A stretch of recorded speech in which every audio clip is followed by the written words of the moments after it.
नमस्कार, स्वागत आहे माझ्या चॅनलवर. आणि असे छान छान फुलं येण्यासाठी मी आज आहे ना एक खत कसं बनवायचं ते दाखवणार आहे. तर असं प्रत्येकाला असं वाटतं की आपल्या कुंडीतल्या किंवा आपल्या गार्डनमधल्या आपल्या दारासमोरचे जे गुलाब असतात त्यालाच असे छान छान गुलाब आणि असे मोठे मोठे गुलाब आले पाहिजे. तर प्रत्येकाची इच्छा असते. तर त्याच्यासाठी बघूया आपण काय उपाय करणार आहे मी ते. कारण 2-3 ताईंची कमेंट पण होत्या मला की ताई तुम्ही कसं खत बनवता ते पण सांगा. तर हे बघा, हे कांद्याचे आणि लसणाचे टलपरं आहेत. हा कुठलाही बाहेरून काहीही न आणता आपल्या घरच्या घरी आपण हे लिक्विड खत बनवणार आहोत.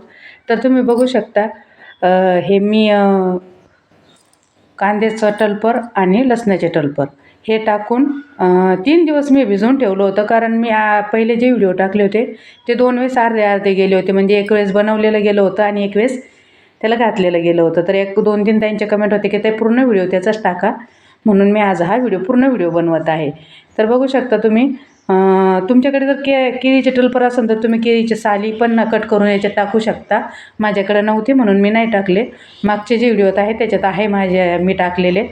तर हे बघा, कांद्याचे टलपर आणि लसणाचे टलपर आहेत. तर हेच खूप झालं आणि हे 3 दिवस मी भिजवून ठेवलं होतं आणि नंतर मी ते गाळून घेऊन आणि मग मी झाडाला घातलं होतं. तर तुम्ही बघा पुढे कसं कसं बनलेलं आहे ते.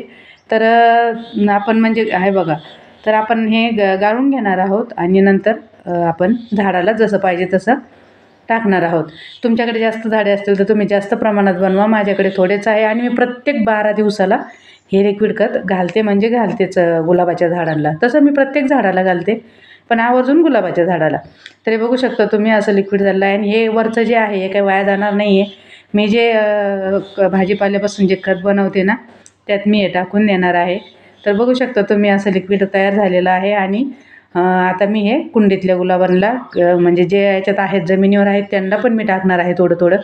तरी बघू शकता तुम्ही, छान असे मोठे मोठे फुलं आणि कळ्या लागतात आणि नवीन फूट पण भरपूर करते झाडं आपली. तर हे बघा, अशा प्रकारे तुम्ही त्याला हे लिक्विड घालू शकता. एकदम साधं सोपं आहे, कुठूनही काही आणायचं नाही, बिना खर्च आहे.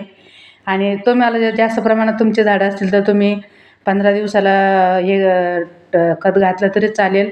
रोजच्या रोज तुम्ही जे लसूण सोलता किंवा कांदे सोलता त्याचे टलपरं तुम्ही एक ठिकाणी साठवून ठेवा आणि नंतर तुम्हाला ते म्हणजे ज्यावेळेस तुम्ही लिक्विड खत घालणार आहात त्याच्या 3 दिवस अगोदर भिजू घाला आणि तिसऱ्या दिवशी गाळून छान अशा प्रकारे तुम्ही घालू शकता. तर छान असे बघू शकता तुम्ही, खूप छान भरपूर अशा कळ्या लागलेल्या आहेत आणि भरपूर फुले पण लागलेली आहेत.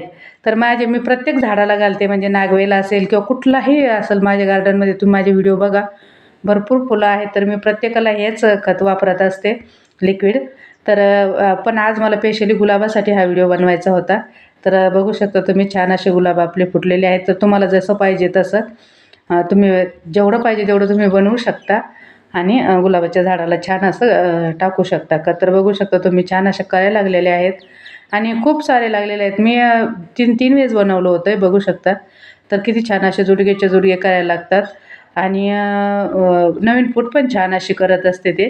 तर असं बुडाला तुम्ही हे जमिनीच्या झाडाला पण बुडाला असं टाकू शकता. असं काही नाही की कुंडीतल्याच झाडाला तुम्ही टाकू शकता, नाही, तुम्ही जमिनीवरच्या पण झाडाला.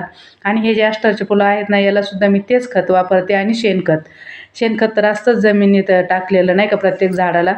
असं काही ते कुंडीत वगैरे नाही लावलेलं, जमिनीवरच लावलेलं आहे. आणि हा पांढरा गुलाब आहे, खूप छान असा फुटलेला आहे. आता खूप साऱ्या कळ्या लागलेल्या आहेत त्याला. आणि प्रत्येक गुलाबाला हे बघा, हे पण किती मोठे मोठे फुलं झालेली आहेत. तर अशाच प्रकारे तुम्ही तुमच्या कुंडीतल्या गुलाबाला किंवा जमिनीवर जे असतील त्या गुलाबाला तुम्ही हे खत टाकू शकता. तर कसा वाटला व्हिडिओ नक्की सांगा. व्हिडिओ पूर्ण बघा आणि अशी छान छान फुलं येण्यासाठी नक्की हे लिक्विड खत एकदा बनवा, बिना खर्च आणि बिना बाहेरून काही आणता आहे. आपण घरच्या घरी आपल्या किचनमधल्या ज्या याच्या आहेत त्या साहित्यापासून आपण हे खत बनवू शकतो. कसा वाटला व्हिडिओ नक्कीच सांगा. चला, भेटू आपण परत दुसऱ्या व्हिडिओत. Bye bye.